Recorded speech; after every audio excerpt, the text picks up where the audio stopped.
আমি প্রতিশোধ নেই না, কথা বলা বন্ধ করে দেই। কেউ আমাকে অবহেলা করলে দূরত্ব বাড়িয়ে দেই। হ্যাঁ, এটাই আমি। আসসালামু আলাইকুম, সবাই কেমন আছেন? আলহামদুলিল্লাহ, আমি অনেক ভালো আছি। আজকের ব্লগটাও সকাল থেকেই শুরু করেছি। সকালবেলায় এই যে আমার সেনা সদস্য যারা আছে তাদেরকে ছাড়লাম, একটু রং ঢং করলাম, তারপর হচ্ছে ছাদে গিয়েছি। ছাদে তো যেতেই হবে, কারণ ছাদে যেহেতু ছাগল থাকে। আর কয়েকদিন যাবত এইরকম বৃষ্টি, মানে শ্রাবণ মাস, বৃষ্টি তো হবেই। বৃষ্টিতে পুরা পরিবেশটাই একটা অন্যরকম সুন্দর রূপ নিয়েছে। তারপর হচ্ছে আমার ড্রাগন তো অনবরত ধরতে আছে, মাশাআল্লাহ। আর এই যে গাছগুলো দেখতে কি সুন্দর, তাই না?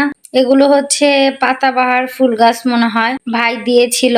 মাশাআল্লাহ, অনেকটাই বড় হয়েছে। তো আশেপাশের পরিবেশটা অনেক শান্ত নিবিড় ছিল, ভালোই লাগতেছিল।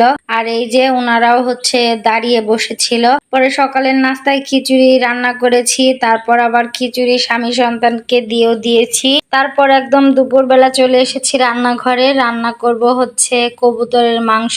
তো সুন্দর করে তেলের ভিতর পেঁয়াজ কুচি, এলাচ, দারচিনি, লবণ সবকিছু দিয়ে ভেজে তারপর হচ্ছে আদা রসুন বাটাও দিয়ে একটু নাড়াচাড়া দিয়ে গুঁড়া মশলাগুলো দিয়ে নিচ্ছি। হলুদ, মরিচ, ধনিয়া, জিরার গুঁড়া সবকিছু দিয়ে সামান্য পানি দিয়ে মশলাটাকে ভালোভাবে কষাবো। আসলে মশলা কষানোর মধ্যে মজা। মাঝে মধ্যে মানে তাড়াহুড়ার জন্য তেমন ভাবে মানে রান্নাটা পারফেক্ট হয় না। প্রতিদিন তো আর একরকম হয় না, এক এক দিন এক এক রকম হয়। যাই হোক, সুন্দর করে মশলাটা কষিয়ে তারপর হচ্ছে কবুতরের মাংসগুলো দিয়ে নিয়েছি। তারপর আবার মাংসটা কষানোর পর ঝোলের পানিটাও দিয়ে নিলাম। আজকে তেমন কোনো রান্না বাড়া নেই, কবুতরের মাংস আর এই যে পেঁপে সিদ্ধ দিয়ে দিয়েছি ভর্তা করার জন্য।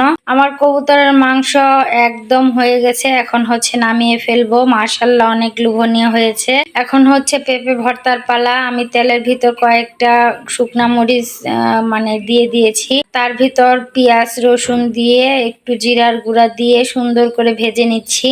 আমি এভাবে হচ্ছে ভর্তাটা শিখেছি আমার ননাসের কাছ থেকে। এভাবে আপনারাও একদিন পেঁপে ভর্তা করে খেয়ে দেখতে পারেন, অনেক মজা লাগে। কিন্তু আমার কাছে তো একদিন খাওয়ার পর অনেক ভালো লেগেছিল, তারপর থেকে আমি এভাবেই ভর্তা করি। আগে পেঁপেটা একদম পারফেক্ট ভাবে সিদ্ধ করে তার মধ্যে এই যে তেল, পেঁয়াজ, রসুন, তারপর একটু জিরার গুঁড়া, শুকনা মরিচ দিয়ে সুন্দর করে ভাজা ভাজা করে ভর্তাটা করে নেই। এভাবে অনেক মজা লাগে খেতে। তো যাই হোক, ভর্তা হয়ে গেছে। আর এই তো ফাইনাল লুক আমার রান্না বাড়ার। বিকেল বেলা আকাশের অবস্থা দেখে দৌড়ে ছাদে গিয়েছি ধান উঠানোর জন্য। বাবার বাড়ি থেকে ধান এনেছিলাম, আতপ ধান। তো ওগুলো হচ্ছে শুকা দিয়েছি।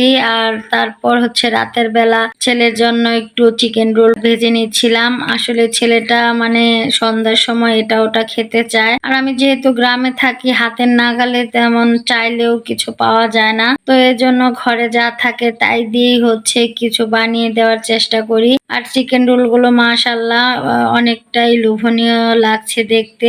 আমি ভাজটা ঠিক মতো দিতে পারিনি, এক একটা এক এক রকম হয়ে গেছে। তো যাই হোক, ভাজা হয়ে গেছে, এখন হচ্ছে উঠিয়ে নিচ্ছি। তো যাই হোক, আজকের ব্লগটা এ পর্যন্তই। আল্লাহ হাফেজ।